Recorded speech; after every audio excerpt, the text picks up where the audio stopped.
İsmim Tolib Rahmonov.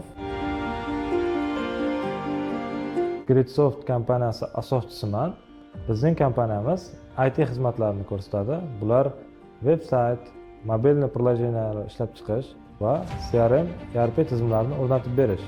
10 yildan beri shu yo'nalishda ishlab kelamiz. Hozirgacha 50 dan ortiq kompaniyalarga turli xil dasturlar yaratib berganmiz. Biz loyihalarni ishlab chiqish davomida onlayn to'lovlarni qabul qilish uchun Pilot to'lov tizimi bilan ishlab kelmoqdamiz. Chunki integratsiya qilish va texnik qo'llab-quvvatlash jarayonida tez va sifatli xizmat ko'rsatishadi. Bundan tashqari, biz qurilish kompaniyalari uchun CRM tizimi va mobil ilova ishlab chiqqanmiz. Mijozlar grafik bo'yicha onlayn to'lov qilganda qurilish kompaniyaning hisob raqamiga o'z vaqtida tushirib berishda muammoga duch keldik. Buni bizga Pilov muvaffaqiyatli ravishda hal qilib berdi. Bizga o'xshagan IT kompaniyalar va startaperlarga o'z tizimlariga onlayn to'lovni integratsiya qilishda Pilov bilan ishlashni tavsiya qilaman.